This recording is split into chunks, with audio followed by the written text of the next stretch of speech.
Hello, my name is Parker Welch, and today I'm going to talk to you about how overcoming adversity has been such a good thing in my life.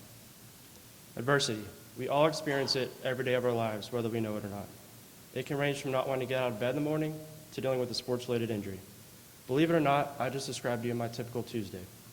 Thank goodness for adversity, because as Mr. Renshaw basically put it, when I first told him what I wanted to do my speech over, I probably would have become a complete failure without it. Seriously though, I would be nowhere near the person I am today without having to deal with a little hardship in my early teenage years. It has truly shaped me into who I am currently. Don't worry, after telling me what had become a complete failure, he said a few sentences later that I have no bad things to say about you now and do nothing but praise you. So I guess I'm doing pretty well now, according to him. Many of y'all know me and where I come from, but not my story. Before Oakridge, I attended 3 public schools in Mansfield. And during my last year of school in Mansfield, let's just put it this way. I had 3 different math teachers in the span of 1 year. Yeah, I know, crazy. They had either quit or gotten fired. I knew that this type of school was not going to be beneficial for me and my education. I knew that I needed a change. As I got older, I started to realize how important having an education is going to be for me in the long run. And maybe being at a public school wasn't such a good idea for my future. Eventually, my dad and I had a talk in the 7th grade about the possibility of me moving schools. At first, I had no such desire to even consider that option because I had grown up with the same kids since kindergarten and considered them some of my best friends and couldn't dream of not going to the same school as them. And toward the end of the year, things had gotten even worse, and my dad and I had a talk again. I started to agree with him more. Before I knew it, I was saying goodbye to my friends on the last day of school and telling them that I wasn't going to be attending high school with them the next year. The only person I knew that attended Oakridge was Connor Clark, who I used to play sports with in the earlier years of my life. Since Connor was in my grade and the only person I knew, he was assigned to be my buddy, which is a decision that I would regret quickly.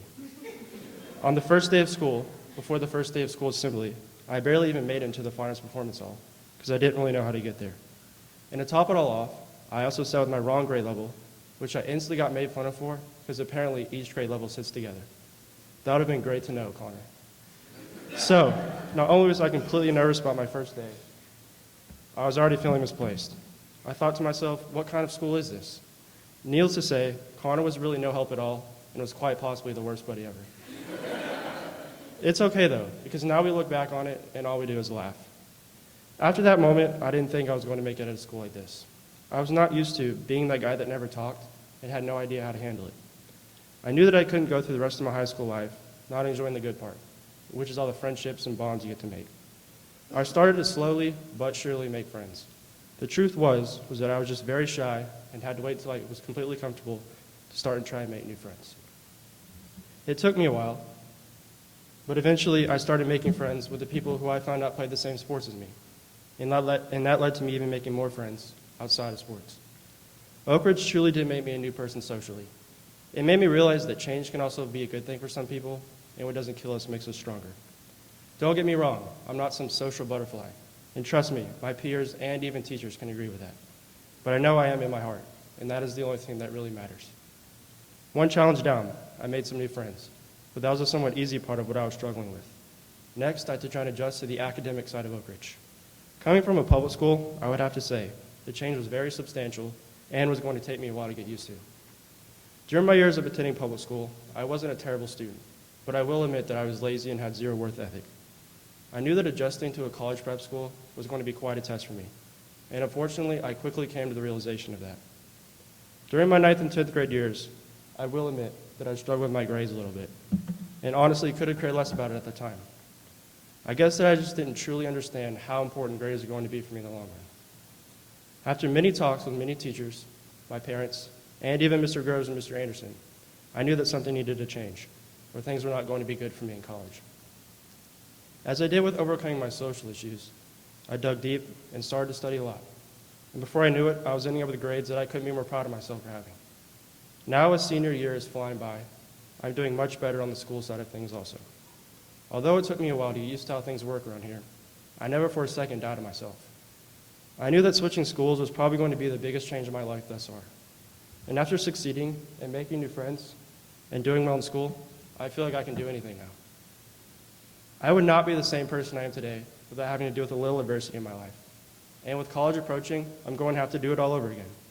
But hey, at least I've experienced change once, and hopefully the transition will be a little easier for me. The relationships I've made with my classmates, coaches, and even teachers are relationships that I'm going to remember and cherish for the rest of my life.